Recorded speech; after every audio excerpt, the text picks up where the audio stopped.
Galerinha do sétimo ano, tudo bem com vocês, queridos e queridas? O professor está morrendo de saudades. Bom, pessoal,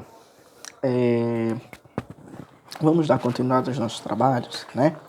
Então eu quero enfatizar que estamos dentro do módulo número 2, ok?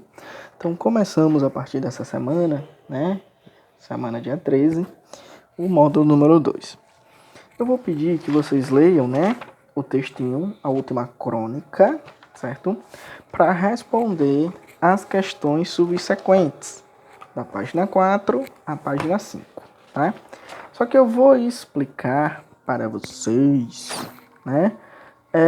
Um pouquinho do que fala essas questões. Por exemplo, nós temos aí, em algumas questões, né? Como por exemplo na questão número 5, ele diz o seguinte: em relação à estrutura narrativa, identifique o narrador, o foco narrativo, o tempo, o personagem e o espaço, né? Pessoal, existe, principalmente na nossa língua portuguesa, né? 3 textos, conforme suas tipologias, que são mais usuais, né? Que tipologias são essas, professor? Eu tenho a tipologia narrativa, eu tenho a tipologia descritiva e eu tenho a tipologia dissertativa. Cabe a nós agora interpretar para vocês a tipologia narrativa, tá? Sobre a tipologia descritiva e dissertativa eu vou argumentar mais à frente quando a gente detectar alguns textos. Na tipologia narrativa, pessoal, como o próprio nome diz, concerne em narrar algo, narrar uma história, né? E aí eu tenho um narrador. Eu tenho um narrador sobre 2 vertentes: o narrador observador e o narrador personagem. Como assim, professor? Narrador observador é aquele narrador que ele não entra na história, ele não faz parte da história, ele apenas conta a história, certo? E o narrador personagem é o narrador que, além de contar a história, ele participa da história. Tipo, se eu dissesse assim: era uma vez num bosque encantado, onde havia 2 meninas, Ana Maria e Ana Luísa.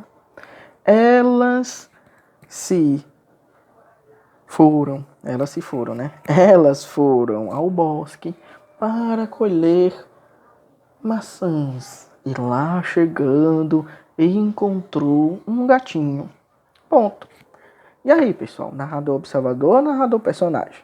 Narrador. Muito bem. Narrador observador, professor. Porque o narrador, ele não se fez dentro da história. Exatamente. Professor, e quando é que eu vou ter um narrador personagem? Da seguinte forma: era uma vez 2 criancinhas, Ana Luísa e Ana Célia. As 2 foram para o bosque junto comigo pegar maçãs. Ponto. Agora sim, professor, o senhor tem um narrador personagem, porque além de você estar narrando os fatos, você está dentro da história. Entenderam? Então, pessoal, vocês vão ler o texto e vão caracterizar perante essas características. Se você tem um narrador observador, se você tem um narrador personagem, né? Na letra B diz o seguinte: foco narrativo, primeira ou terceira pessoa, observador ou personagem, tá? Na letra A, ele pede para você identificar o narrador. Aqui ele já caracteriza observador ou personagem, que foi o assunto que eu expliquei antecedente.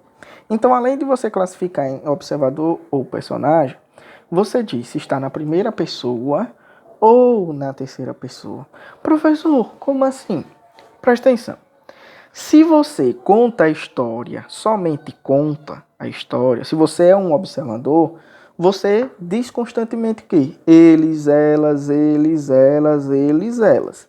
Então, quando você conta a história, pessoal, você está indagando as pessoas que estão dentro dela. Então, você conta ele na terceira pessoa. Quando você se faz dentro da história, você está dentro da história, você se faz em primeira pessoa. Entendeu? Comigo. Eu, né? O eu está presente. Quando eu digo elas foram ao bosque, a terceira pessoa está presente. Tudo bem? Tranquilo? Professor, e sobre o tempo? Lembra de verbos? Tempo passado, tempo presente, tempo futuro. Pessoal, ó, não é que um texto ele vai ter uma característica totalmente passada. Não é um texto que ele vai ter totalmente uma característica do presente. Há todas as características presentes. Isso vale também, pessoal, para a tipologia textual, tá? Não é que ele vai ser unicamente... Não tem como um texto ser unicamente 100% narrativo. Tem momentos que ele vai descrever o personagem. E quando ele descreve o personagem dizendo que o personagem é gordo, é magro, é feio, é bonito, ele está descrevendo, aí já é uma outra tipologia textual. Mas a sua essência é narrar a história. Se sua essência é narrar a história, tem a predominância do texto narrativo, certo? Já nessa conjuntura do tempo, funciona da mesma forma. Não é que ele vai ser do tempo passado, presente e futuro. Mas a permanência dele, a predominância dele é o quê? Né? Então, quando vocês lerem o texto, vocês vão identificar qual é a predominância dele. Se está no passado, se está no presente, se está no futuro. Pessoal, e os personagens? Quem são? É os personagens da história. É o narrador, né? Na historinha que eu inventei, são as meninas que foram ao bosque. No primeiro momento, as meninas que foram para o bosque. No segundo momento, onde o narrador virou personagem, você tem o narrador e as meninas. Então, esses são os personagens, certo? E o espaço?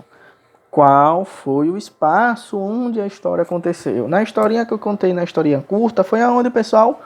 No bosque. O centro permaneceu no bosque. Tudo bem? Então, essas são características perante o texto narrativo.